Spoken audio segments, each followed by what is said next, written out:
ಒಂದು ಈ ನಿಯಾಜ್ ಸಂಸ್ಥೆ ಇದನ್ನ ವರದಿ ಕೊಡಬೇಕು ಅನ್ನೋದು ನೇರವಾಗಿ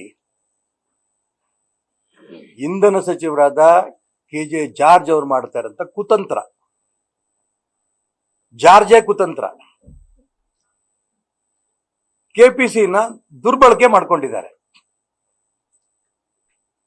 ಯಾವತ್ತೂ KPC ಅವರು ಸ್ಟೇಟ್ಮೆಂಟ್ ಕೊಟ್ಟಿರ್ಲಿಲ್ಲ. ಹೇಳಿದ್ರು ಶ್ರೀಕಾಂತ್ ಅವರು, 2 ರಿಪೋರ್ಟ್ಗಳು ಬಂದಿದೆ. ಒಂದು ಪ್ರಣೀತಾ ಪೌಲ್ದು ಒಂದು ರಿಪೋರ್ಟ್ ಬಂತು, ಇನ್ನೊಂದು ಡಾಕ್ಟರ್ HS ಸಿಂಗ್ ಅವ್ರ ವರದಿ ಬಂತು. ಆ 2 ವರದಿ ಬಗ್ಗೆ ಬಾಯಿ ಮುಚ್ಚಿಕೊಂಡು ಕೂತ್ಕೊಂಡಿದ್ರು KPC ಅವರು.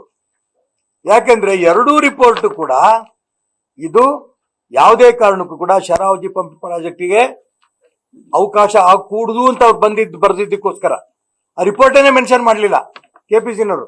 ಇದಕ್ಕಿದ್ದಂಗೆನೆ ಜಾರ್ಜ್ ಅವರ ಪ್ರೇರಣೆಯಿಂದ KPCನವರು ಈ ಕುತಂತ್ರವನ್ನು ಮಾಡಿ ಇದ್ಯಾವುದೋ ಒಂದು ನಿಯಾಜ್ ಅನ್ನಂತ ಒಂದು ಡೂಪ್ಲಿಕೇಟ್ ಸಂಸ್ಥೆ ಏನಿದೆ ಇದ್ರ ದುರುಪಯೋಗ ಮಾಡಿಕೊಂಡು ಇಡೀ ರಾಜ್ಯದಲ್ಲಿ ಏನು ಅಭಿಪ್ರಾಯ ಬಂದಂತೂ ನಿಯಾಜ್ ಸಂಸ್ಥೆ ಇವತ್ತಾಗಲೇ ಬಹಳ ಒಳ್ಳೆ ವರದಿ ಕೊಟ್ಬಿಟ್ಟಿದೆ. ಈ ಶರಾವತಿ ಪಂಪ್ ಸ್ಟೋರೇಜ್ ಪ್ರಾಜೆಕ್ಟ್ ನ ಮಾಡೋದಕ್ಕೆ ಓಕೆ ಆಗ್ತಾ ಇದೆ ಅನ್ನಂತ ಒಂದು ಅಭಿಪ್ರಾಯ ಬರೋ ರೀತಿಯಲ್ಲಿ KPCನೂ ಪ್ರಯತ್ನ ಮಾಡ್ತಾ ಇದ್ದಾರೆ. ಜಾರ್ಜ್ ಅಂತೂ ನೇರವಾಗಿ ಮಾಡೋಂಥ ಪ್ರಯತ್ನ ಇದೆ. ತುಂಬಾ ಸ್ಪಷ್ಟವಾಗಿ ಹೇಳ್ತೇನೆ, ಶ್ರೀಕಾಂತ್ ಅವರು ಹೇಳಿದ್ರು, ಕುಮಾರಸ್ವಾಮಿ ಅವರು ಹೇಳಿದ್ರು, ಇನ್ನು ಪತ್ರಿಕಾಗೋಷ್ಠಿಯಲ್ಲಿ ಇದಕ್ಕಿಂತ ಜಾಸ್ತಿ ಹೇಳಕ್ ಆಗೋದಿಲ್ಲ. ಯಾವ ಕಾರಣಕ್ಕೂ ಕೂಡ ಈ ಶರಾವತಿ ಪಂಪ್ ಸ್ಟೋರೇಜ್ ಪ್ರಾಜೆಕ್ಟ್ ಇದೆಯಲ್ಲ ಇದನ್ನ ನಾವು ನಡೆಯೋದಕ್ಕೆ ಬಿಡಲ್ಲ.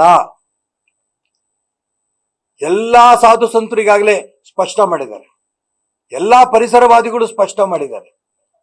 ನಾಗರಿಕರು ಕೂಡ ಸಾವಿರಾರು ಸಂಖ್ಯೆಯಲ್ಲಿ ಹೋಗಿ KPC ಮುಂದೆ 125 ಬಸ್ಗಳಲ್ಲಿ KPC ಮುಂದೆ ಹೋಗಿ ಧರಣಿ ಮಾಡಿ ಬಂದಿದ್ದೀವಿ.